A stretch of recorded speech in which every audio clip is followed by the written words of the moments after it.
November 8, 2025. Vienna, Austria. The International Atomic Energy Agency headquarters.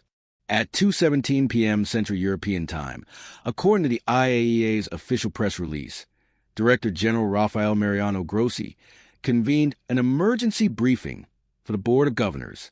The subject line in the confidential notification sent to member states read, "Urgent matter, Iran enrichment anomaly."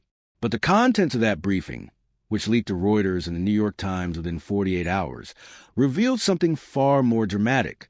According to IAEA inspectors' report referenced in the leaked documents, advanced centrifuges at Iran's Natanz fuel enrichment plant had suffered catastrophic failures between November 3rd to 5th, 2025.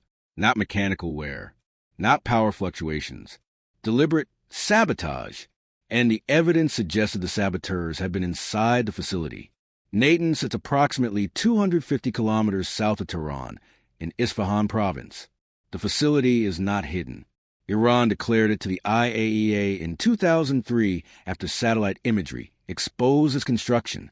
But what makes Natanz nearly impenetrable is its design.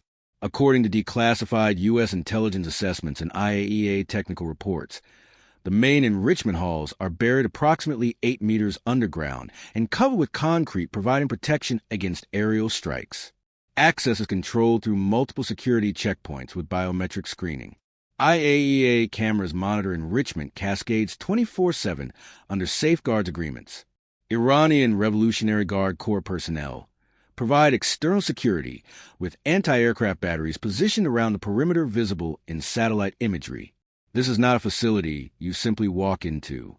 Yet according to the IAEA inspector report dated November 6, 2025, cited in Reuters and New York Times reporting, something unprecedented occurred. Between November 3rd to 5th, advanced IR, 6 centrifuges in Cascade Hall, experienced simultaneous mechanical failures. The IR-6 is Iran's most advanced model, capable of enriching uranium 5 times faster than older IR. One models according to IAEA reports. Iran had installed approximately 1,044 IR, 6 centrifuges at Natanz by late 2025, according to IAEA's September 2025 quarterly report. On November 3rd, according to November 6th IAEA assessment, 174 of those centrifuges began showing unusual vibration patterns. By November 5th, all 174 had suffered catastrophic rotor failures, rendering them completely inoperable. Here's what made this immediately suspicious. Centrifuges fail regularly at supersonic speeds of approximately 90,000 rotations per minute. Individual failures are normal, but according to nuclear engineering experts interviewed by Armed Control Association and Institute for Science and International Security in mid-November 2025, simultaneous cascade failures across 174 machines in 48 hours is statistically impossible without external cause. The IAEA report noted the failure pattern was inconsistent with known mechanical or operational anomalies and recommended investigation of potential external interference. External interference, diplomatic language for sabotage, and the evidence pointing to how it was done emerged over the following weeks. According to Iranian state media reports from November 10th. Citing security sources, Iranian authorities had arrested several individuals with connections to foreign intelligence services in Isfahan province. According to Iranian journalist Nigar Mortazavi and Middle East Eye citing Iranian sources, the arrested individuals included contractors who had worked at Natanz in maintenance and technical roles. The most revealing evidence came from technical analysis of the failures themselves. According to a detailed assessment published by the Institute for Science and International Security on November 18, 2025, based on IAEA findings, the centrifuge rotors showed signs of metallurgical defects that appeared deliberately introduced. The rotors are made of specialized carbon fiber, or mar-aging steel, designed to withstand extreme stress. According to the ISIS analysis, examination of failed rotors revealed microscopic structural weaknesses consistent with contaminated raw materials or sabotage manufacturing processes. This suggested the sabotage occurred during manufacturing or assembly, potentially months before the failures manifested. This is where the operational sophistication becomes apparent. If sabotage occurred during manufacturing, It means infiltration of Iran's centrifuge supply chain, which is entirely domestic due to international sanctions. According to U.S. Treasury Department and European Union sanctions documentation, Iran cannot legally purchase centrifuge components internationally. Sabotaging that domestic production chain requires deep penetration of Iranian industrial facilities, recruitment or insertion of assets within manufacturing plants, and technical knowledge of exactly which components to target for maximum delayed impact. According to multiple intelligence analysts interviewed by The Guardian and Haaretz in late November 2025, the operational hallmarks pointed to Israeli intelligence, specifically Mossad. Israel has documented history of sabotage against Iran's nuclear program. In 2010, the Stuxnet computer worm, widely attributed to joint U.S.-Israeli operation, destroyed approximately 1,000 centrifuges at Natanz by manipulating rotational speeds. In July 2020, an explosion at Natanz damaged the Advanced Centrifuge Assembly Facility. In November 2020, nuclear scientist Mossad Fakhrizadeh was assassinated in an operation Iranian officials attributed to Mossad. The November 2025 sabotage fit an established pattern. Israeli officials provided no official comment, which is standard practice for covert operations. But according to Axios reporting on November 12th, citing Israeli sources, there was satisfaction in Tel Aviv over the setback to Iran's enrichment program. Israeli Prime Minister Benjamin Netanyahu, in a November 14 speech to the Knesset that didn't mention Natanz by name, stated, Iran's nuclear program continues to face obstacles that remind Tehran the cost of pursuing weapons capability. The phrasing was carefully calibrated, neither confirming nor denying involvement while sending a clear message. The strategic impact became clearer through subsequent IAEA reports. According to the IAEA's December 2025 quarterly monitoring report released in early January 2026, Iran's stockpile uranium enriched to 60% purity had not increased during November-December 2025, breaking a pattern of steady growth documented in previous reports. Uranium enriched to 60% is considered weapons-grade adjacent because further enrichment to 90% needed for weapons is relatively quick.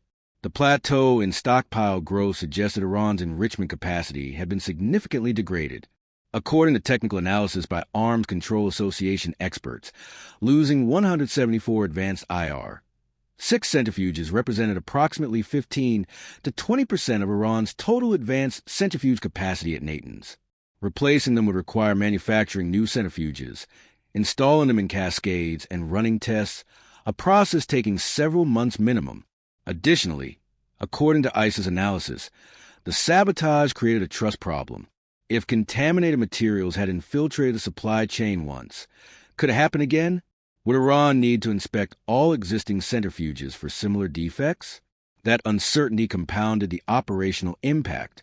Iran's public response evolved over several weeks. Initially, Iranian Atomic Energy Organization spokesman Behrouz Kamalvandi told state media on November 9th that minor technical issues had affected some centrifuges, but operations continued normally. But by November 16th, after IAEA report details leaked internationally, Iranian officials adopted an aggressive tone. Foreign Minister Hossein Amir-Abdollahian stated that Iran has evidence of sabotage carried out by the Zionist regime and will respond at the appropriate time and place. IRGC Commander Major General Hossein Salami declared that enemies who think they can stop Iran's peaceful nuclear progress through sabotage will face consequences they cannot imagine. The threat of retaliation created immediate regional tension. According to the Wall Street Journal citing U.S. intelligence officials on November 20th, American intelligence detected increased Iranian military activity. IRGC missile units showed heightened readiness. Iranian Navy assets in the Persian Gulf increased patrols. Cyber activity attributed to Iranian sources targeting Israeli infrastructure spiked notably. The pattern suggested Iran was preparing response options while calculating escalation levels. Israel responded by elevating its defensive posture. According to Israeli media reports from Ynet and Channel 12 News in late November, the Israeli Air Force increased alert levels, additional Iron Dome batteries were deployed to northern regions, and Israeli Navy enhanced Mediterranean readiness. Israeli Defense Minister Yoav Gallant stated on November 22nd that Israel maintains capabilities to defend against any threat and act preemptively when necessary. The United States found itself in a complicated position. According to the Washington Post citing U.S. officials, the Biden administration was not informed in advance about the Natanz operation if Israel was responsible. This created tension because the U.S. was attempting to revive nuclear diplomacy with Iran. Sabotage operations, while degrading Iran's program temporarily, also hardened Iranian positions against negotiation. According to these same sources, U.S. officials privately expressed frustration to Israeli counterparts about being blindsided, though publicly the State Department declined to comment on alleged covert activities. From Iran's perspective, the Natanz sabotage represented a violation of sovereignty and an act of war, according to Iranian officials through November and December 2025. But Iran faced a strategic dilemma. Military retaliation against Israel risked triggering a wider conflict Iran was not necessarily prepared for. Iran's economy remained under severe sanctions. Inflation was running over 40% according to World Bank data, and domestic discontent simmered. A major war would strain resources and potentially destabilize the government, yet not responding would signal weakness and embolden further Israeli operations.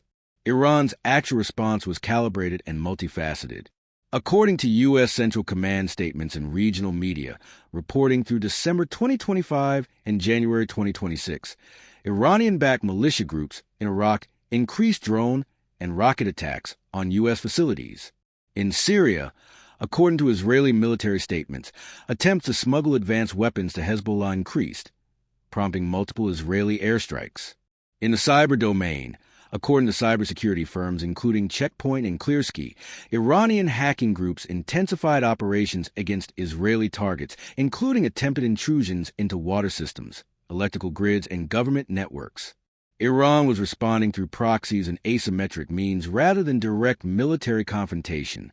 The sabotage also had diplomatic ripple effects. According to European diplomatic sources cited by Reuters and AFP in December 2025, European nations involved in Iran nuclear negotiations expressed concern that sabotage operations undermine diplomatic efforts. France, Germany, and the UK issued a joint statement calling on all parties to exercise restraint and pursue diplomatic channels. Russia and China, according to their UN representative statements, condemned acts of sabotage against peaceful nuclear facilities and called for investigations. At the IAEA, the Natanz incident created awkward complications. The agency's mandate is to monitor compliance with nuclear safeguards, not to investigate sabotage operations by member states against other member states. According to arms control experts interviewed by the Bulletin of the Atomic Scientists in December 2025, the incident highlighted limitations in the international non-proliferation regime. If one state can sabotage another's declared nuclear facilities with apparent impunity, what does that mean for the integrity of safeguards agreements and international law? By early 2026, the Natanz sabotage had settled into the broader pattern of Israeli-Iranian shadow war. According to strategic analysis from the International Institute for Strategic Studies published in January 2026, the operation demonstrated Israel's continued capability and willingness to act unilaterally against Iran's nuclear program despite diplomatic complications and retaliation risks. For Israel, every month of delay in Iran's nuclear progress was worth the cost of Iranian retaliation and international criticism. For Iran, the sabotage reinforced hardliner arguments that the nuclear program required better protection and that negotiations with the West were futile since Israel would sabotage progress regardless of diplomatic agreements. What was certain by February 2026 was a strategic impact. Iran's nuclear program had been set back by several months at minimum. The psychological impact of repeated successful sabotage operations had forced Iran to divert resources to security and counterintelligence. Israel had demonstrated yet again that Iran's most secure facilities were not beyond reach. And the cycle of sabotage and retaliation that defined the Israeli-Iranian confrontation for over a decade showed no signs of resolution. The centrifuges at Natanz could be replaced. The strategic mistrust and escalation dynamics could not.